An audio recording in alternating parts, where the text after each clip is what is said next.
Շարունակելով ես եւ երեխաս թեմաների շարքը, ուզում եմ խոսել ինչու երեխաս ինձ չի լսում թեմայի եւս 4 պատճառի մասին, հա, իհարկե պատճառները անթիվ անհամար կարող են լինել, բայց ես այսօր կխոսեմ եւս 4-ի մասին։ Առաջինը, որի մասին կխոսեմ, դա ռադիոյի տպավորությունն է։ Շատ հաճախ մեր երեխաները մեզ չեն լսում, որովհետեւ ծնողներից հնչած ինչ-որ բառերը, հրահանգները, խնդրանքները իրենց հիշեցնում են ոչ թե ծնողների, այլ ինչ-որ ռադիոկայան, հա, կան ծնողներ, որոնք անընդհատ ինչ-որ բաների մեջ իրենց երեխաներին արգելում են։ Սա մի արա, նա մի արա, այստեղ մի գնա, այնտեղ մի գնա, նույն բանը կարող են խնդրել 1000 անգամ, 2000 անգամ, 3000 անգամ, եւ երեխաները հասկանում են, որ իրականում մաման այսինչ բան է ասեց, թեև ասեց չի կարելի, թեև ասեց մի արա, բայց այս խնդրանքը առաջ չի գնում։ Նույնիսկ ես մայրիկիս երբ որ չեմ լսում, դա չունի որևէ հետևանք։ Դրա համար կարող եմ ես չլսել։ Եվ երեխան չի լսում մամային, եւ մամայի միակ արարքը կամ պապայի միակ արարքը դա այն է, որ նորից նույն խնդրանքը, նույն պահանջը, հրահանգը շարունակի կրկնել 1000, 2000, 3000 անգամ։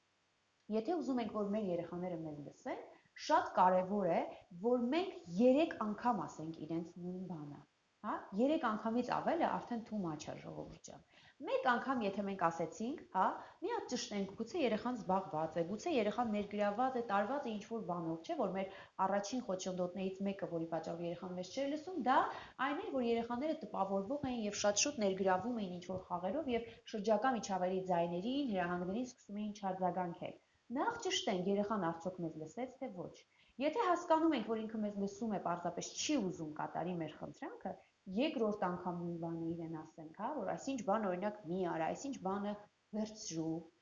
Եթե երկրորդ անգամն էլ չի կատարում, կարող ենք նայելով իր աչքերի մեջ, հպվելով, զգուշացնել, որ սա ես արդեն քեզ ասում եմ, զգուշացնում եմ, խնդրում եմ երկրորդ անգամ։ Եթե ես նորից քեզ պիտի կրկնեմ աղջիկս, օրինակ, կամ տղաս, դա արդեն պիտի ունենա հետևանք։ Երրորդ անգամ ասելուց հետո, եթե երեխան չի լսում, ապա դա արդեն պետք է ուղեկցվի ինչ-որ պատժամիջոցով, ինչ-որ հետևանքով, անպայման,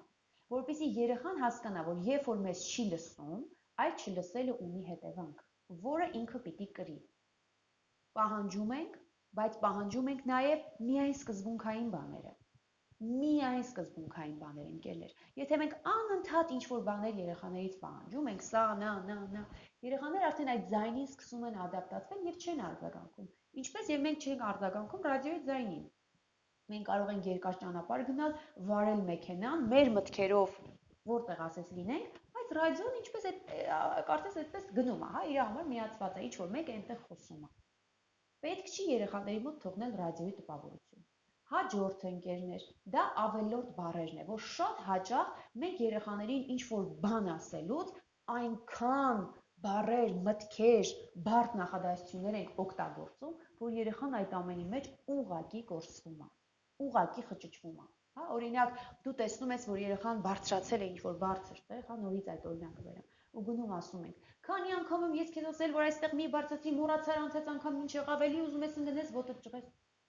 Շատ երկար ինֆորմացիա էր, մանավանդ հաշվի առնելով այն կարևոր փաստը, որ երեխաները ապրում են ներկայում, այստեղ եւ հիմա։ Դժվար թե երբ այդ խառը պահին մենք երեխաներին հիշացնում ենք, որ այ հիշում ես դու այնպես անգամ ընկար ոտքդ ճղեցի, նորից դու դա ես ուզում, հա, կամ նորից անհայտ խնդրանքով, հա, քեզ դուր է գալիս անդադ ընկնել եւ ոտքդ ճղել եւ այլն։ Դժվար թե երեխան այդ պահին գնա, հիշի նախկին փորձառությունը, հիշի դրա կրած հետևանքը եւ եզրակացություններ անի եւ այդ բարձր տեղը չբարձրանա։ Կարճ հրահանգ, տղաս, մի բարձրացիր այդտեղ։ Կարող ես ընկնել։ Փայտերը ապահով չեն։ Օրինակ, իմ աղջիկը շատ մենք ֆուտբոլի դաշտ կա մեր բակում,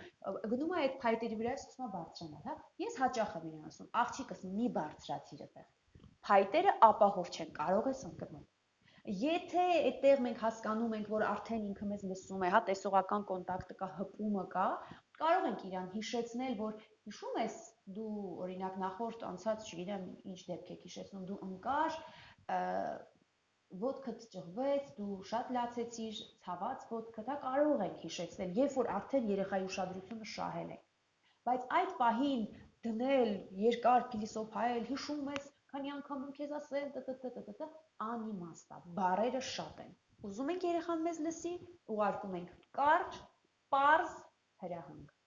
Հաջորդը ընկերներ, դա է բղավոցն է, որը շատ տարածված է։ Մենք համարում ենք բղավոցը հաղորդակցման ձև, կոմունիկացիոն ինչ-որ ձև։ Անընդհատ կարող ենք երեխաների վրա բղավել, գոռալ։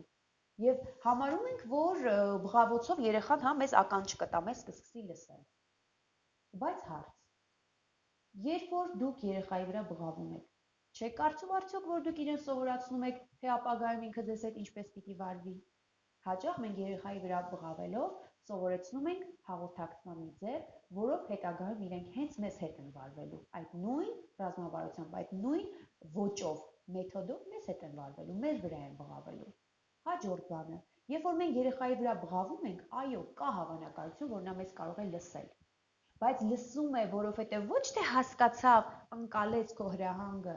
այլ պարզապես երեխաների վրա երբ որ բղավում ես, իրենք այսպես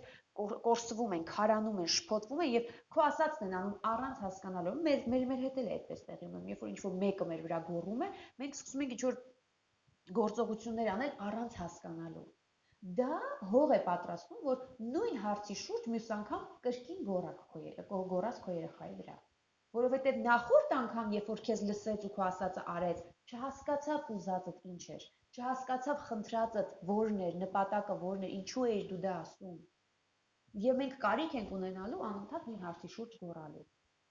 Այո, կարող է գոռոցը, բղավոցը արդարացված լինել այն դեպքում, երբ որ օրինակ մենք բարձրացնում ենք մեր ձայնը, ուզենալով անջատվել, այդ աղմուկից, միջավայրից, որպեսզի մեր երեխան մեր ձայնը լսի եւ արձագանքի, բայց դա չպետք է լինի այն դեպքերում, երբ որ երեխան հասկանա, որ մայրս կորցրել է իր հանդեպ վերահսկողությունը եւ սկսել է իր վրա բղավել։ Կարող ենք մեր ձայնը բարձրացնել ինչ որ աղմուկից, միջավայրից առանձնանալու համար, բայց ոչ մեր կառավարումը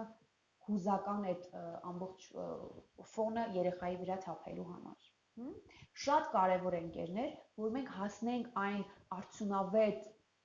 հաղորդակցման ձևին, որ առանց գոռալու մեր երեխաների կողմից հասկացված լինենք, լսելի լինենք։ Թե չէ երեխան կմտածի, որ քանի մաման հանգիստ ասում, ես կարամ իրան չլսեմ, կլսեմ, երբ որ սկսի գոռալ։ Այ երբ որ կգոռա, ես նոր իրան կլսեմ։ Որովհետև երեխայի ականջը, երեխայի ընկալիչները ադապտացվում են այդ ձայնին։ Այս նույն ադապտացիայի կոնտեքստի մեջ ուզում եմ խոսել վերջին կետի մասին, որն էլ կոչվում է կյանքը ճամփեզրին։ Այն մարդիկ, ովքեր ապրում են գնացքի, այդ ճանապարհի մոտ, իրենք չեն լսում այդ ձայնը, Կարող է օրինակ այդտեղ գնացքը շատ աղմուկոտ անցներ, մենք ասենք, վայ, այս ինչ աղմուկ էր, ինչպես եք այստեղ ապրում օրինակ, ոնց չեք խենթանում այդ ձայնի մոտ գտնվելով այսքան հաճախ, անդադ անցնում եք, գնացքը գնում եք, այսինքն եւ մարդիկ նոր անդրադառնում ասեն, այ որ չասեի, չէի նկատի, որ գնացքը անցավ, որովհետեւ իրենք այնքան են լսել այդ ձայնը, արդեն իրենց հոգեկանը ադապտացված է, այլևս չեն արձագանքում, այլևս չեն լսում։ Դա իրենց համար կարող է այսպես ֆոնավոյ աղմուկ լինել։ Շատ հաճախ ընկերներ, մեր ձայնը, մեր երեխաների համար այդ ճիշտ նույն ֆորմատով է գործում։ Այնքան են լսել նույն հրահանգները, որ սա մի արա, նա մի արա, այստեղ մի նստի, սա մի կերը, սրան ձեռ մի տուր, այստեղ սենց արա, այնտեղ այնքան են լսել, այլևս չեն արձագանքում։ Այլևս իրենց ականջները կարծես իրենց հոգեկանը ադապտացված է եւ չեն արձագանքում։ Եվ որքան հաճախ են իրանք այդ նույն բանը լսում, այդքան սկսում են չարձագանքել։ Եկեք անդրադառնանք, որքան հաճախ ենք մեր երեխաներին արգելում ինչ-որ բաներ, որքան հաճախ ենք իրաց ինչ-որ հրահանգներ ասում։ Առաջարկում երեխային արգելել այն բաները, ուղղորդել այն բաներում, որոնք շատ սկզբունքային են, շատ։ Իսկ մնացած մանր-մունր բաների մեջ չարժի անընդհատ, ֆոնավոյ, երեխայի շուրջը ստեղծել աղմուկ, անընդհատ կա քո խոսքը, կա քո ձայնը։ Դա սխալ է ընկերներ։ Եվ շատ կարևոր է այս ամենի մեջ ավելի ազդեցիկ, արդյունք ունենալու համար, ավելի մեծ արդյունք ունենալու համար, շատ կարևոր է, որ մենք ուսումնասիրենք տարիքային առանձնահատկությունները։ Եթե ձեր երեխաները ունեն նմանատիպ, նմանօրինակ խնդիրներ, դուք աշխատեք մասնագետի հետ, ընկերներ, որովհետև կան, նորից եմ ասում, կան որոշակի օրինաչափություններ, ցուցիչներ, որոնք բնորոշ են որոշակի տարիքի երեխային, Օրինակ մենք ակնկալենք, որ նախադպրոցական երեխան չվազի, դա աննորմալ է։ որովհետև հենց այդ տարիքում երեխաների մոտ վազելով զարգանում է հենաշարժողական համակարգը, նյարդային համակարգը, վեստիբուլյար համակարգը, եւ այդ տարիքում ակնկալել, որ երեխան նստի, դա նորմալ չէ։ Եվ եթե կան, հա, այդ տարիքի երեխաներ, որոնք չեն վազում, որոնք ակտիվ չեն, շարժում չեն, իրեն պետք է ցույց տալ մանկական հոգեբանի եւ նյարդաբանի։ Այսինքն պետք է հասկանալ երեխաս որ տարիքում է, այս տարիքին բնորոշ ինչպիսի առանձնահատկություններ կան, ինչն է բնորոշ, ինչն է արդեն անհանգստացնող ինչ-որ, հա, ցուցիչ, դրա համար առաջարկում ընկերներ կապ պահել ինձ հետ, կապ պահել մեր թիմի հետ, գրել ձեր անձնական խնդիրները, ձեր երեխայի հետ կապված հարցերը, խնդիրները, մենք կարող ենք աշխատել միասին, որովհետև այս ամենի մեջ միայնակ գլուխ անելը մի փոքր դժվար է։ Շատ հաճախ մասնագետի օգնությունը ավելի կառուցողական է լինում եւ մենք ավելի կարճաժամկետ, ավելի կարճ ժամանակ, հա, ռեսուրսներ ծախսելով մեծ արդյունքներ ենք ունենում։ Դրա համար շնորհակալ եմ, որ ինձ լսեցիք, սպասում եմ ձեր նամակներին, գրեք կոմենտում ձեր կարծիքները, ձեր, չգիտեմ, ցուցումները, ինչն էր լավ, ինչն էր վատ, ինչը կուզենաք, որ մի քիչ ավելի խորը գնանք, ավելիով փորենք, զանգակը սեղմեք, լայք դրեք, կիսվեք, ուղարկեք ձեր ընկերներին, ովքեր ծնող են, երեխաներ են պահում, խնամակալ են, հա,